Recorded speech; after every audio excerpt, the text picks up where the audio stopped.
Asante kwa sababu utawapa watu hao kufuatilia, lakini zaidi ya yote wakati tutakapokuwa tunaomba, Bwana weza Mungu rehema, wewe utasikia kutoka juu mbinguni uliko maombi haya, na zaidi ya yote kuweza kuwafungua watu wako na kuwaweka huru mbali na vifungo vya kila namna, katika jina la Bwana Yesu, amen. Neno letu ambalo tunalisikia sasa, neno la imani, ni chini ya kichwa kisemacho ukiamini inawezekana. Ukiamini inawezekana. Matendo ya Mitume sura 8 mstari wa 37. Matendo ya Mitume sura ya 8 na mstari wa 37.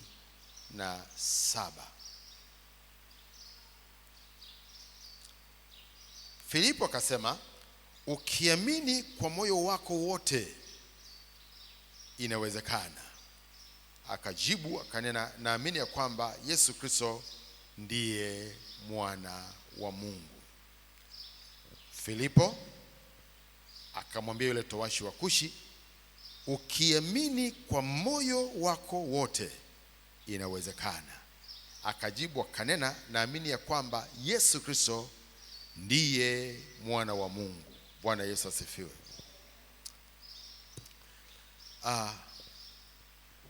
Katika mazingira tulio nayo ya kibinadamu, tunakabiliana na mambo mengi katika maisha haya. Hata inafika mahali wakati mwingine mtu aliyeko katika ndani ya imani anakuwa na mashaka kwa habari ya shida au tatizo alilonalo kwa muda mrefu, na asijue ufumbuzi wake ni nini. Na Mungu wetu katika neno lake anasema ukiamini inawezekana. Bwana Yesu asifiwe. Ukiamini inawezekana. Ukiamini kwa moyo wako wote. Kumbe mtu anaweza akaamini, lakini ikawa si kwa moyo wake wote. Hapa inatakiwa kuamini kwa moyo wako wote inawezekana. Na mtu huyu wakati anauliza na anajibiwa hapa, alikuwa haumwi wala hakuwa mgonjwa. Lakini ukisoma Biblia yako utaweza kuona jinsi ambavyo huyu towashi wa Kushi alikuwa anamuulizia Filipo habari ya ubatizo, maana alikuwa amemshuhudia, akamweleza na maneno mengi kama hayo, akimshuhudia walipokuwa njiani. Na ikafika mahali yule towashi wa Kushi wakawa wakiendelea njiani, wakafika mahali penye maji. Yule towashi akasema, tazama maji haya, ni nini kinachonizuia nisibatizwe? Mstari wa 36. Ni nini kinachozuia nisibatizwe? Jibu alilopewa ndio hilo, ukiamini kwa moyo wako wote inawezekana. Na ukisoma habari hiyo, baada ya hapo yule towashi wa Kushi alibatizwa. Bwana Yesu asifiwe. Lakini kuamini na kupokea si katika ubatizo tu, ni kwa habari ya jambo lolote lile ambalo tunataka kulipokea kutoka kwa Bwana. Inahitajika imani, imani ya kuamini kwa moyo wote. Sio imani yenye shaka, sio imani ambayo ya kusita. Pana, ni imani kwa imani yote, kwa moyo wote. Jambo ambalo wachache ndio ambao wanaamini kwa moyo wote, walio wengi wanaamini kwa sehemu. Na hii inaweza kuwa ni tatizo ambalo linampata mtu, hata ikawa ni vigumu mtu huyu kupokea kutoka kwa Bwana. Kwa mfano, tunaona wakati ule Yesu Kristo alipokuwa ameitembelea familia ya Martha ilipokuwa imefiwa na kaka yao Lazaro akafariki. Na kabla hajafariki, taarifa zilipelekwa kwa Yesu kwamba yeye umpendaye hawezi, rafiki yako Lazaro hawezi. Lakini Yesu aliendelea na ratiba zake mpaka ikafika mahali Lazaro akafa, akazikwa. Baada ya mazishi, siku ya 4, Yesu ndipo alipokuwa amekwenda katika mji ule, akawatembelea wafiwa. Na alipofika pale, wakamwambia, Bwana, kama ungalikuwako ndugu yetu hangalikufa. Lakini hata sasa tunajua lolote utakalomwomba Mungu anaweza kulifanya. Tufuatilie jinsi ilivyokuwa. Yohana sura ya 11. Yohana sura ile ya 11, kuanzia mstari ule wa 34 mpaka mstari wa 41. Mstari 34 mpaka 41. Akasema, mmemweka wapi? Anaulizia huyo Lazaro, wamemweka wapi? Maana alikuwa amekwisha kuzikwa. Sasa wanauliza watu hao kwamba, wanaulizwa kwamba mmemweka wapi? Ni wapi mlikomzika? Wakamwambia, Bwana, njoo utazame. Yesu akalia kwa machozi. Basi Wayahudi wakasema, angalieni jinsi alivyompenda. Bali wengine wao wakasema, je, huyu aliyemfumbua macho yule kipofu hakuweza kumfanya na huyo asife? Basi Yesu hali akiugua tena nafsini mwake, akafika kwenye kaburi, nalo lilikuwa ni pango na jiwe limewekwa juu yake. Yesu akasema, liondoweni jiwe. Martha dada yake yule aliyefariki akamwambia, Bwana, ananuka sasa, maana amekuwa maiti siku 4. Tayari huyu ameshatia shaka. Yesu anamwambia liondoe jiwe. Yeye anakuja na sababu zake zingine. Ndivyo tulivyo watu wengi. Lile ambalo Mungu anatuambia tunakuwa hatuliamini kwa moyo wetu wote na kuamini kwamba inawezekana, lakini tunakuwa na sababu za kibinadamu. Bwana ananuka sasa, maana amekuwa maiti siku 4. Yesu akamwambia, mimi sikukuambia ya kwamba ukiamini utauona utukufu wa Mungu? Inabidi kuwa na msisitizo na maneno mengine zaidi ili mtu huyu aweze kuamini kwa moyo wake wote. Yesu anambia, mimi sikuambia kwamba mkiamini mtauona utukufu wa Mungu? Basi wakaliondoa lile jiwe. Wameambiwa waliondoe jiwe, kuna sababu, kuna visingizio. Tatizo tulilo nalo wanadamu wengi, kutokuamini kwa moyo wetu wote, kutokujua ya kwamba ukiamini kwa moyo wetu wote inawezekana katika jina la Yesu. Ni maombi yangu kwamba siku hii ya leo utaamini kwa moyo wako wote. Na ninakwambia, ukiamini kwa moyo wako wote kwamba Yesu anaweza kukutendea, Yesu anaweza kukuponya, Yesu anaweza kukufungua, Yesu anaweza kukutoa mahali ulipo akakupeleka mahali pengine, anaweza kukutoa jalalani akakuinua akakuketisha na wakuu. Ukiamini, nakwambia inawezekana. Ukiamini inawezekana. Kwa hiyo tatizo sio Mungu, tatizo sio Yesu, tatizo liko kwetu sisi katika imani. Imani zinatofautiana. Imani hizi tunaamini kwa sehemu. Mungu anaona ndani ya mioyo yetu kwamba si watu tunaoamini kwa mioyo yetu wote. Ni watu ambao tuna fikra zingine tofauti, tunawaza kwa namna nyingine iliyo tofauti. asubuhi hii ya leo, ukiamini kwa moyo wako wote, na kuambia asubuhi hii ya leo utapokea katika jina la Yesu. Utaponywa katika jina la Yesu. Utafunguliwa katika jina la Yesu. Amini kwa moyo wako wote. Bwana Yesu asifiwe. Yule mtu akauliza, hivi inawezekana kweli? Inawezekana mimi nikabatizwa? Inawezekana mimi kupona? Inawezekana mimi kupokea? Inawezekana mimi kufunguliwa? Inawezekana mimi kuolewa au kuoa? Inawezekana mimi kupata mtoto? Ukiamini kwa moyo wako wote inawezekana. Ukiamini kwa moyo wako wote inawezekana. Sikiliza, alikuwako mwanamke mmoja ambaye aliamini kwa moyo wake wote, tena yeye imani yake akasema, mimi maadamu nimeshaamini, sihitaji kwenda kumwambia mtu yeyote.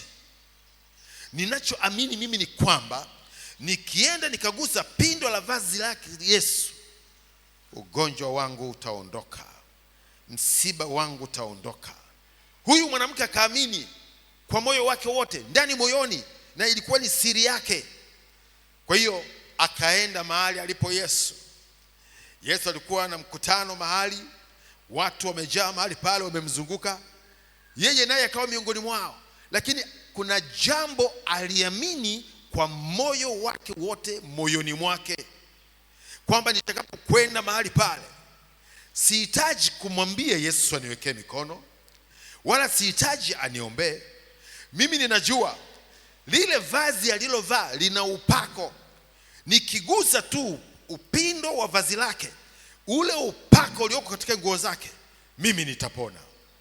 Mimi nitapona.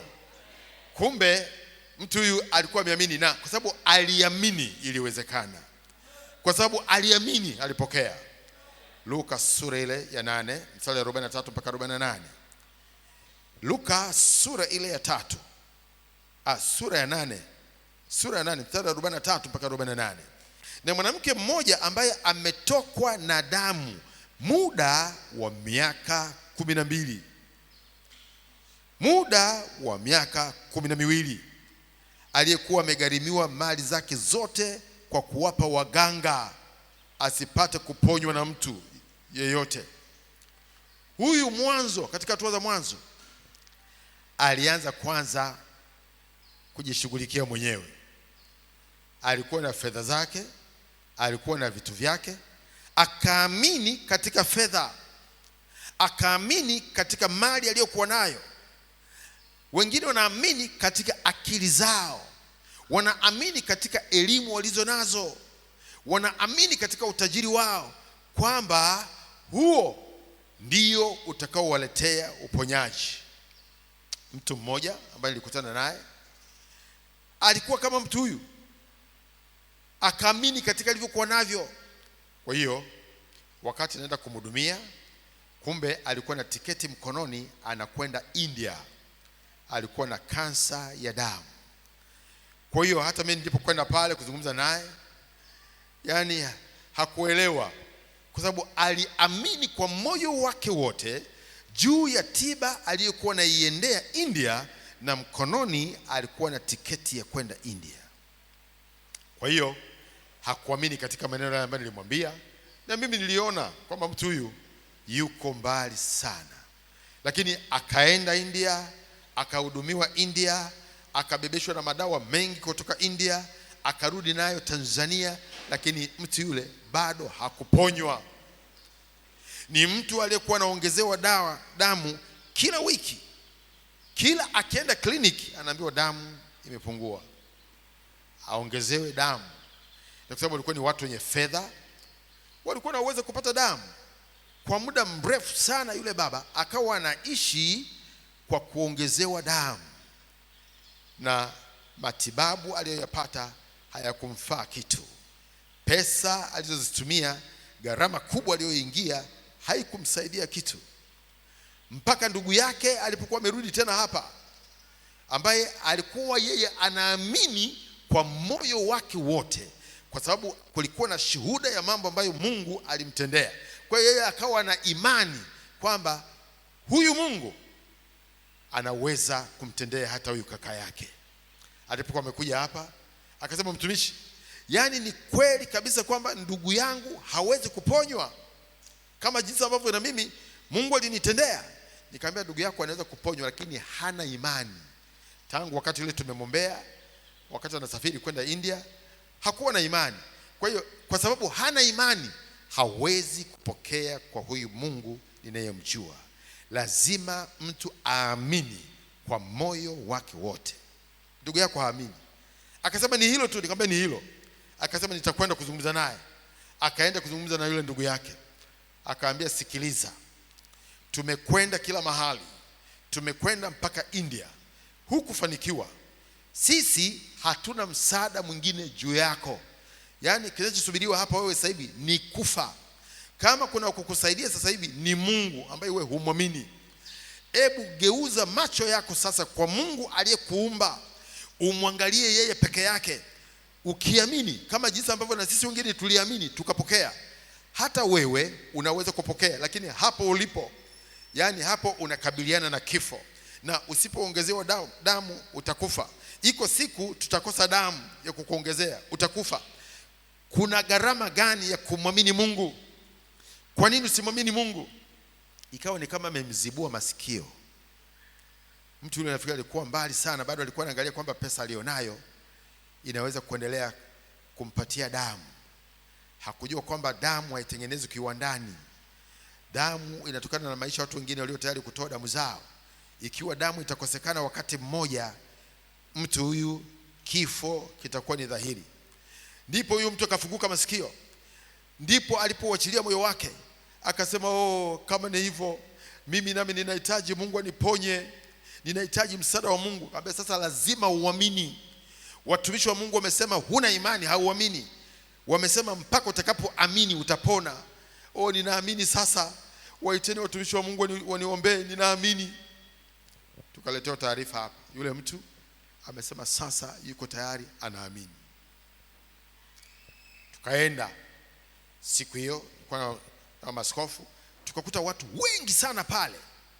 Ni watu matajiri. Tulikuta magari yako mengi. Tukasema, kuna msiba hapa, amefariki yule mgonjwa au nini? Tulipoulizia, tukaambia yule mgonjwa yuko, lakini tumewaita na ndugu wengine wahudhurie ibada hii ili tushiriki katika kumwombea ndugu yetu apate kuponywa. Nikasema, asante Yesu, kwa sababu umeniandalia mkutano usio rasmi, tena wa watu wa aina fulani wasioamini. Bwana Yesu asifiwe. Ilikuwa ni ndani. Kwa hiyo tukaingia ndani sebuleni, watu wengi wamekaa kwenye viti pale, jumba la fahari. Nikawaambia, ninyi watu, kwa nini hamumwamini Mungu? Kwa nini hamumwamini Mungu? Mnaamini fedha zenu. Ninajua ninyi ni watu wenye fedha, lakini je, fedha zenu wote kwa ujumla zimeshindwa kumwinua huyu ndugu yenu hapo ambaye amekaa katika hali ya kufa? Nikamwambia, sikilizeni, hizo fedha zenu zina mipaka. Kuna mambo ambayo huwezi kuyafanya kwa fedha. Hapa fedha haiwezi kumsaidia ndugu yenu. Hapa anatakiwa Mungu asimame amponye. Sasa ndipo mtakapojua kwamba fedha yenu haiwezi kuwasaidia. Wale watu walikodoa macho, wakasema, ni nani huyu anaongea mambo haya? Nikamsogelea yule mgonjwa, nikasema, sasa mtaona huyu mtu atainuka akiwa mzima, na mtajua kwamba yuko Yesu anayeponya na sio fedha mlizo nazo. Nikafanya maombi mafupi sana yule mgonjwa, na sikuwa katika hali ya kawaida. Nakiri sikuwa mimi, ile ilikuwa ni roho wa Mungu kabisa alikuwepo pale. Maana nilikuwa nina hasira, sikujua hata zimetoka wapi. Nikamwekea mikono, nikamwombea, nikaikemea kansa kwa jina la Yesu. Mtu yule apokea uzima na uponyaji pale pale. Na ndivyo ilivyokuwa. Sikutaka maelezo mengi. Nikamwambia, ndugu yenu amepona.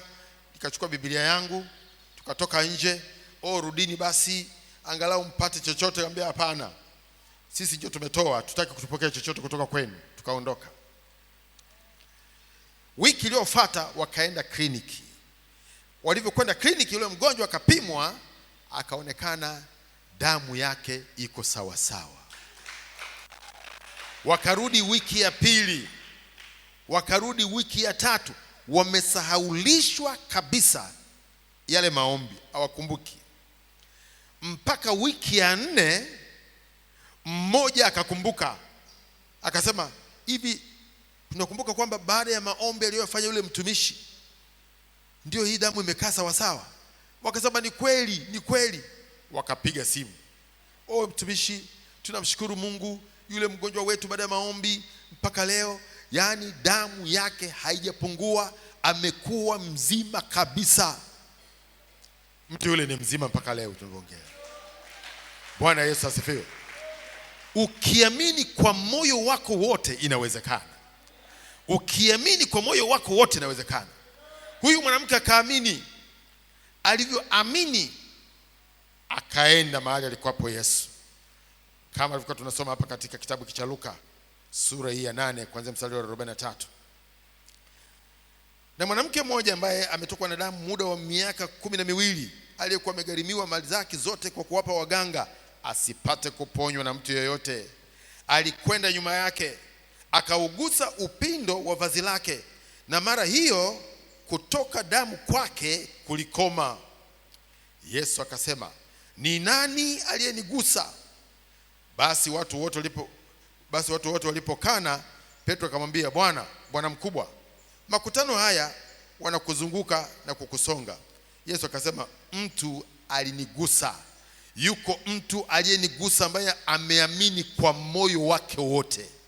Ninyi wengine mlionigusa sikuona chochote ambacho kimefanyika, lakini yuko mmoja ambaye ameamini kwa moyo wake wote, na aliponigusa nimeona nguvu zimenitoka.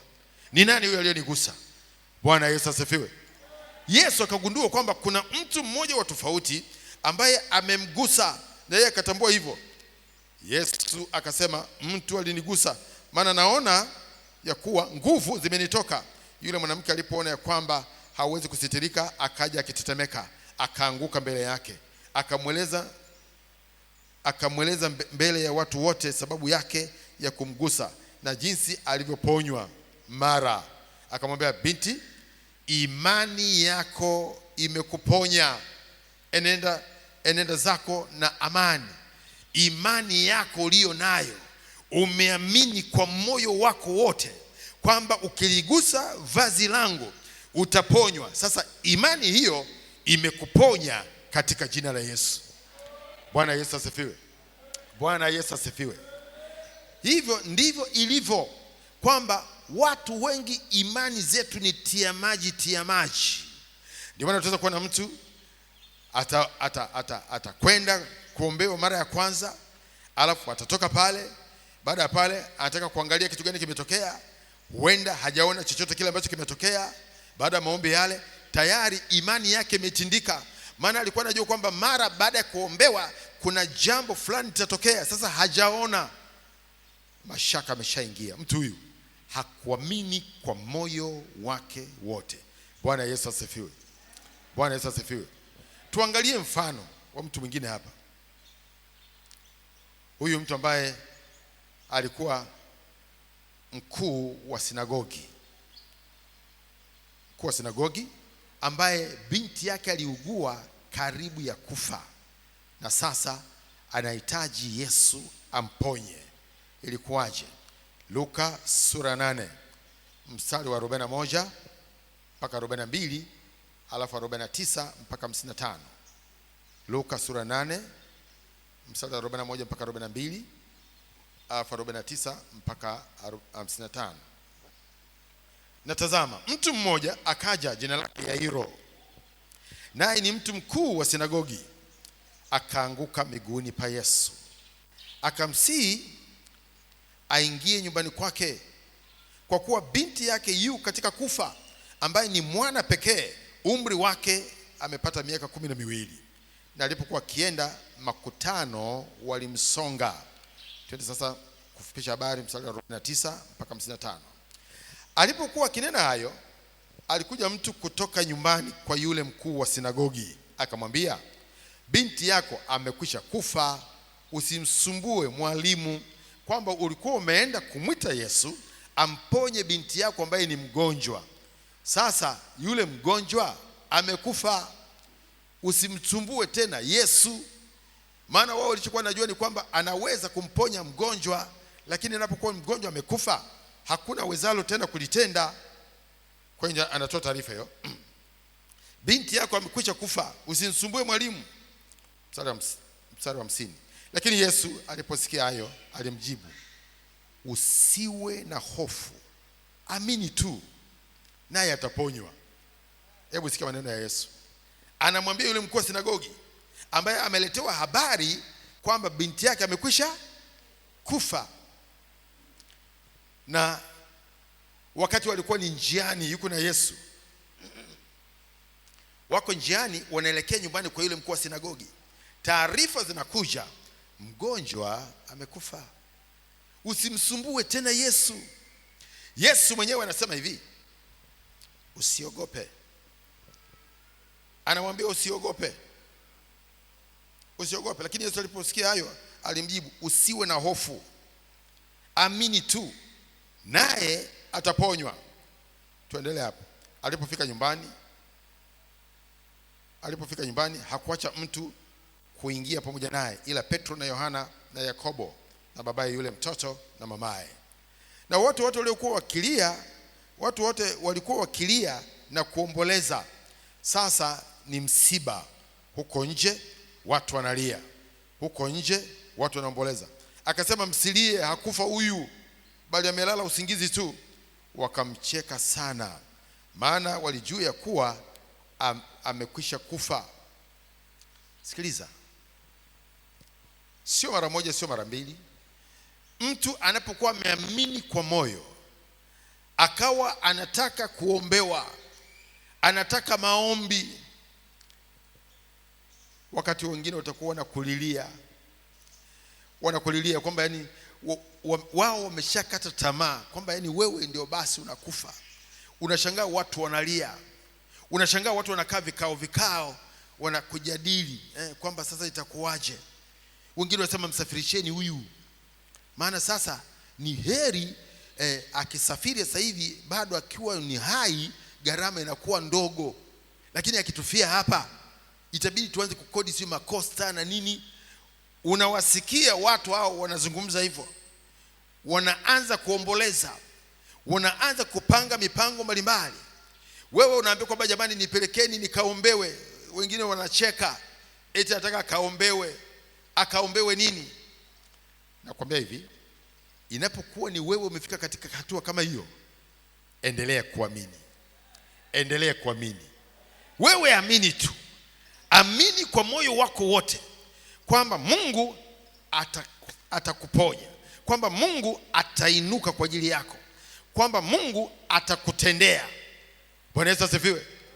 Endelea kuamini bila kujali kwamba umefikia katika hatua gani.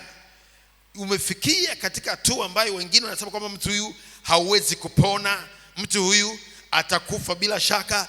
Watu wanayoyaongea, huenda ni madaktari, wao nao watakuwa wanaongea kwamba umefika point of no return, kwamba hatua ambayo umeshafikia wewe huwezi kupona. Na kuambia hivi, wewe amini tu. Yesu akawaambia watu wale, sikuambia kwamba mkiamini mtauona utukufu wa Mungu? Katika jambo hilo Bwana atajitwalia utukufu katika jina la Yesu. Endelea kuamini mpaka sekunde ya mwisho. Endelea kuamini kwamba Bwana hata hapo anaweza kufanya kitu. Maana Bwana alifanya kwa watu waliokufa. Huenda walikuwa wanaamini, na binti yule huenda aliambiwa kwamba tunaenda kumleta Yesu, tunaenda kumwita Yesu aje akuombee binti yangu akuponye. Huenda binti yule alikuwa anaamini, lakini wakati anaendelea kuamini akafa. Hivyo anaendelea kuamini, akafa akiwa naamini. Na sasa baba yake anaambiwa, wewe amini tu, usio na wasiwasi, usiogope, usio na hofu, amini tu. Endelea kuamini. Watu hao waliuona utukufu wa Mungu katika mazingira ya kuamini mpaka dakika ya mwisho. Bwana Yesu asifiwe. na watu wote walikuwa wakilia na kumbelezea. Akasema, msilie, akufa huyu, bali amelala usingizi tu. Wakamcheka sana, maana walijua ya kuwa amekwisha kufa. Akamshika mkono, akapaza sauti akisema, kijana, inuka. Anasema na yule aliyekufa, kijana, inuka. Roho yake ikamrejea. Sema, roho yake ikamrejea. Roho yake ikamrejea, naye mara hiyo akasimama, akaamuru apewe chakula. Bwana Yesu asifiwe. Unajua mtu anapokufa roho inaondoka. Amen. Mwili kwa udongo unarudi, roho inamrudia nani? Roho inamrudia nani? Roho inamrudia Mungu aliyeitoa. Kwa hiyo Yesu alipoomba, maana yake ni kwamba maombi yake yalifika kwa baba yake, na baba yake akairejesha ile roho ya mtoto ambayo ilikuwa imetoka. Ndio maandiko yanasema kwamba roho yake ikamrejea, akawa mzima. Bwana Yesu asifiwe. Lakini ni kwa sababu baba yake aliendelea kuamini. Baba yake binti yule aliendelea kuamini, kama jinsi ambavyo aliambiwa, usiwe na hofu, amini tu naye ataponywa. Imani yako baba itakuja kumponya huyu binti yako. Wewe amini tu kwa moyo wako wote kwamba inawezekana. Iliwezekana katika jina la Yesu. Iliwezekana katika jina la Yesu. Yule binti aliponywa. Aliponywa. Unakumbuka habari za Mariamu. Mariamu wakati malaika wamekuja mwanzo akamwambia kwamba atapata mimba, atamzaa mtoto Yesu. Huyo mtoto hatakuwa kawaida.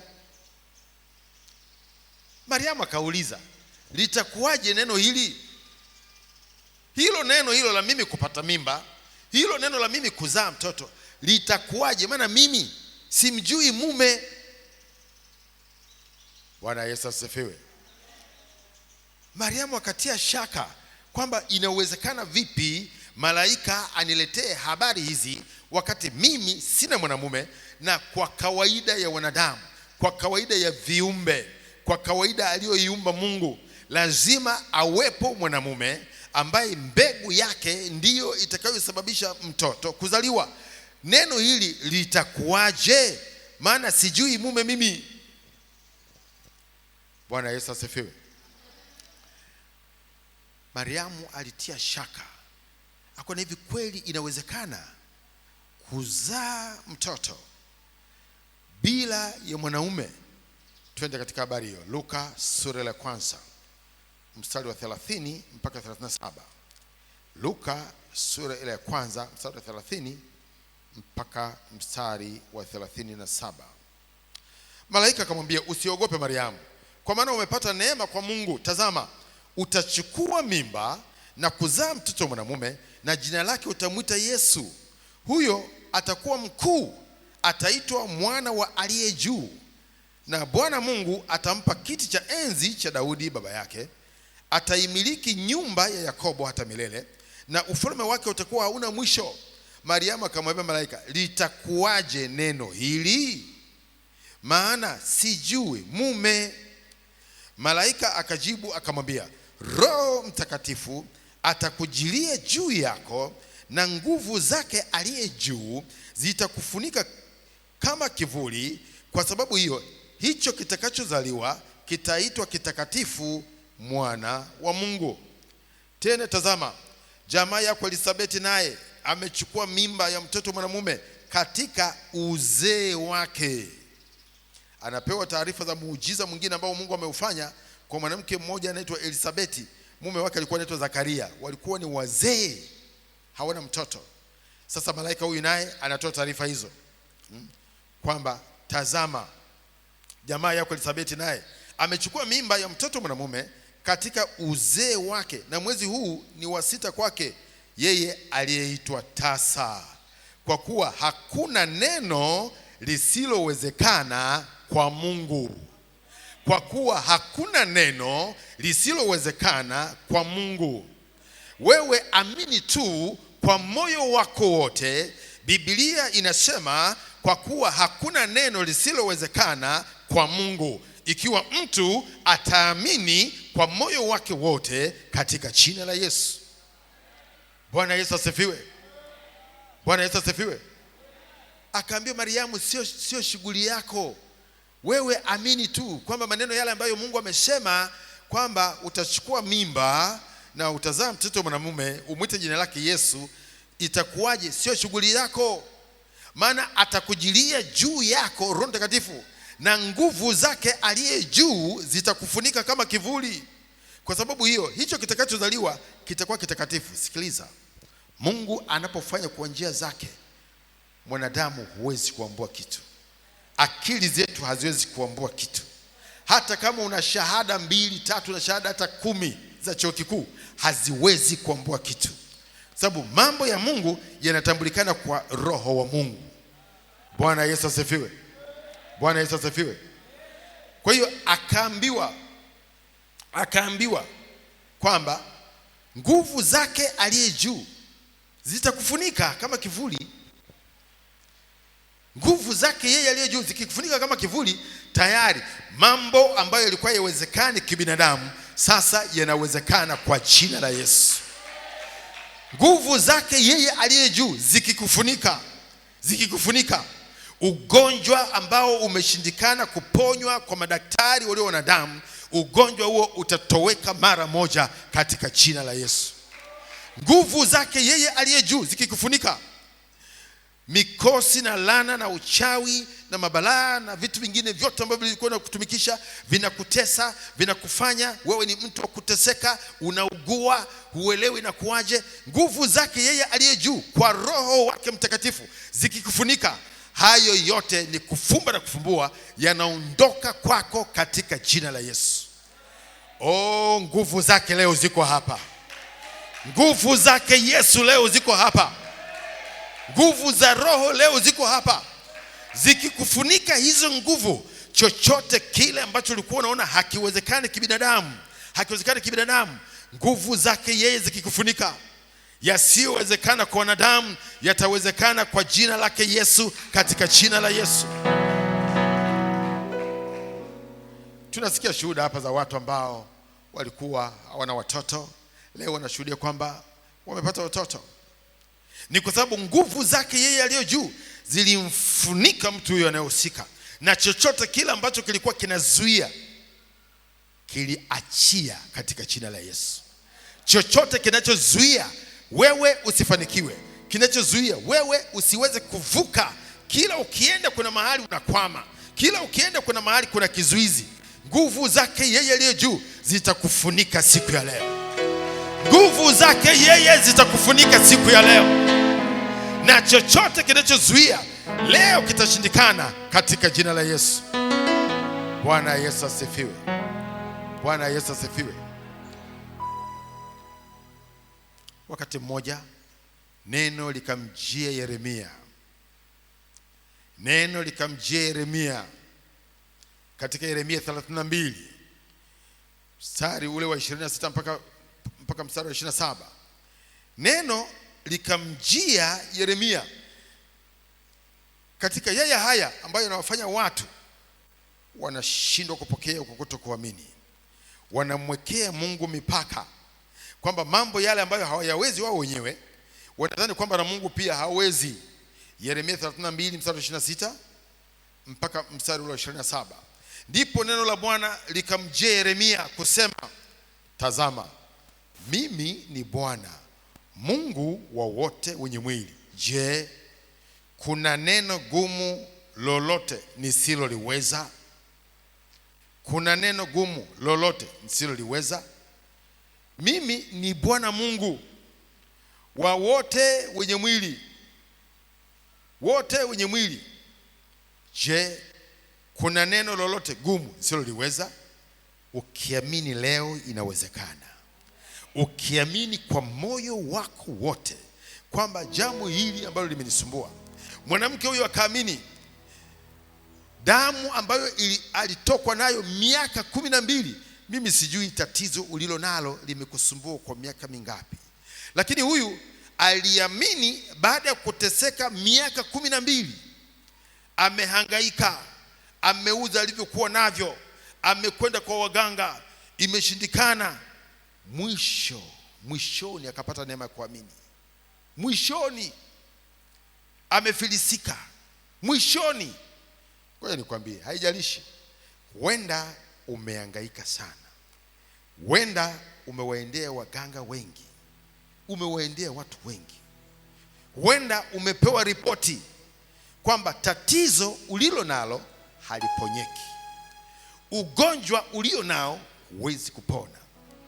Huenda umeambiwa kwamba mahali umefika haiwezekani tena, hatua umefika haiwezekani tena, umri wako ulio nao haiwezekani tena, elimu yako ulio nayo haiwezekani wewe ukapata jambo hili, huwezi kufanikiwa.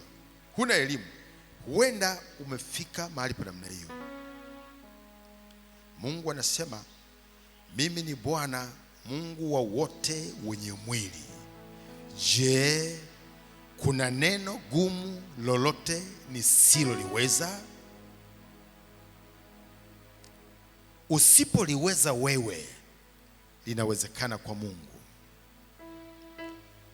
Sehemu yako wewe, amini tu. Elisabeti alikuwa ni mzee, mume wake naye alikuwa ni mzee.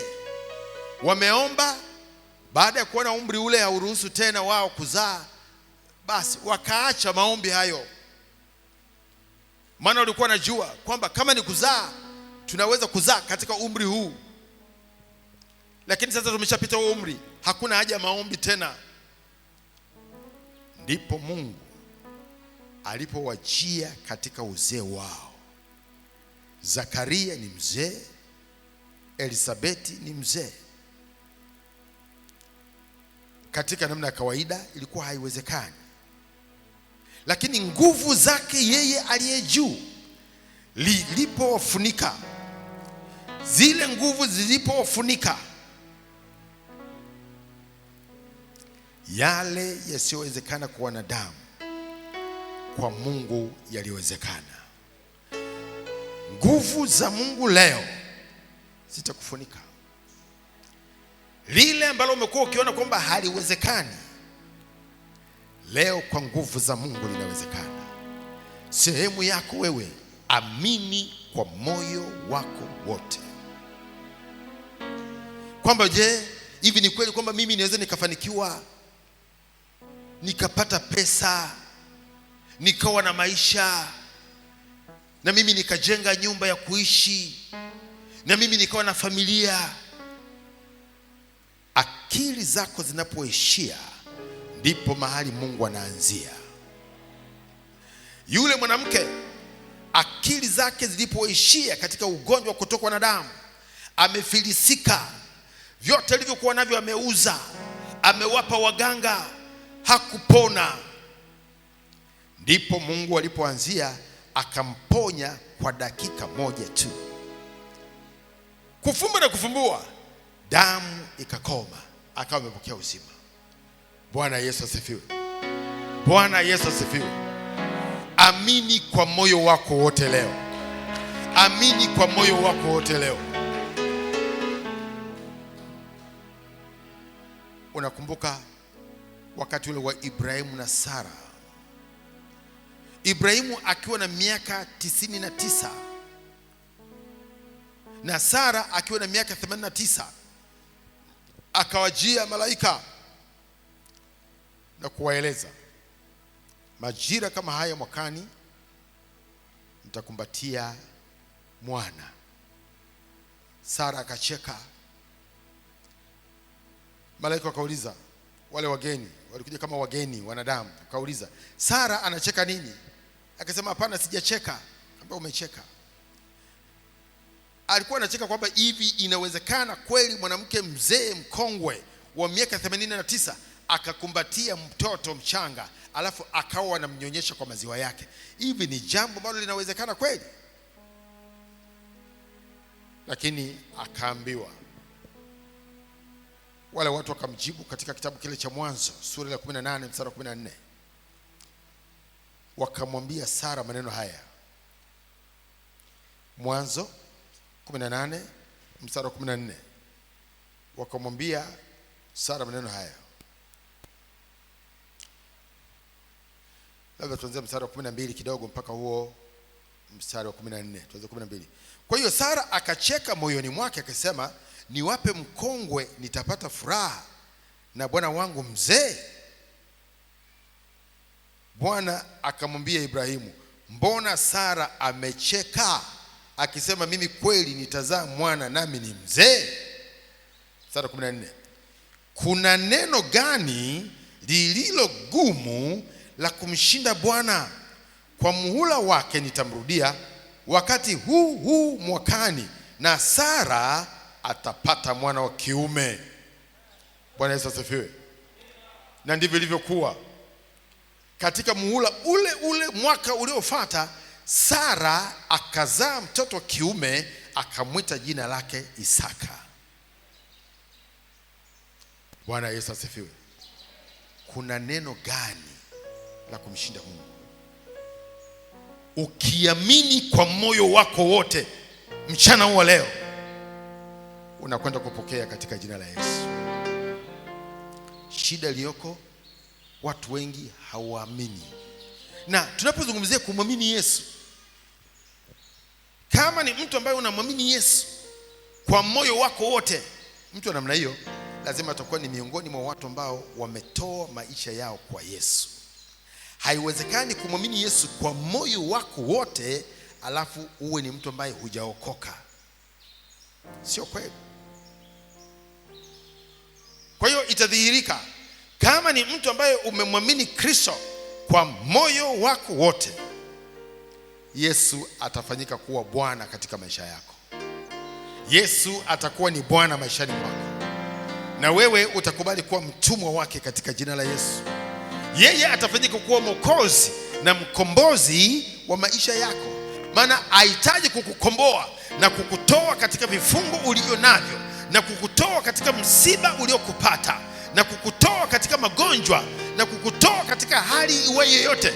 Nguvu zake aliye juu zitakufunika siku ya leo. Bwana Yesu asifiwe. Mahali pale uliposimama juu, simama. Nguvu zake aliye juu zitakufunika siku ya leo. Sehemu yako ni kuamini kwa moyo wako wote kwamba Mungu aweza kukutoa katika mambo yaliyokupata. Mungu aweza kukufanyia sawa sawa na haja ya moyo wako. Ukiamini kwa moyo wako wote, inawezekana. Ukiamini kwa moyo wako wote, inawezekana. Nianze na wewe ambaye umelisikia neno hili na moyoni mwako unasema, mimi nimeamini kwa moyo wangu wote. Baada ya kulisikia hili neno, ninaamini, sina mashaka, ninaamini kwamba Mungu aweze kunitendea. Umeamini, wewe tayari unatakiwa kupokea wokovu katika hatua ya kwanza. Upokee wokovu. Fungu la imani ya namna hiyo ni pamoja na wokovu pamoja na mengine yote yaliyosalia. Nguvu zake aliye juu zitakufunika siku ya leo na kubadilisha kabisa maisha yako. Ni mtu ambaye unatumikishwa katika maisha, maana vifungo vingine ni vifungo vya kumtumikisha mtu katika maovu, katika mambo yasiyofaa, na unajaribu kuacha, inashindikana. Unajiepusha na uovu, lakini imethibitika kwamba uovu na nguvu kwako. Vifungo hivi vimekukamata, unajaribu kuacha, inashindikana. Unafanya vita, bado tu. Mruhusu Bwana leo nguvu zake zikufunike na kubadilisha moyo wako katika jina la Yesu. Kwa hiyo katika hatua ya kwanza,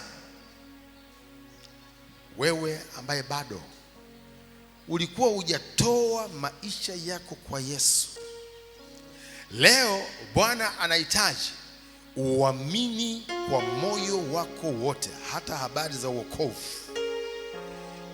Ulikuwa unatumia akili hapo mwanzo kwamba inawezekana vipi mtu akaokoka, inawezekana vipi mtu akaacha uovu, inawezekana vipi. Nguvu zake yeye aliye juu zikikufunika, kila kitu kinabadilika katika maisha yako. Kwa hiyo chukua hatua. Chukua hatua. Wewe ambaye hujaokoka, njoo hapa mbele, nataka nikuombee kwanza. Wewe ambaye bado hujatoa maisha yako kwa Yesu, pita hapa mbele. Pita hapa mbele. Katika hatua ya kwanza, uachilie moyo wako, uamini kwamba Yesu anasamehe dhambi yote. Usamehewe dhambi yako yote. Pita hapa mbele. Maisha yako yatabadilika. Hutaendelea tena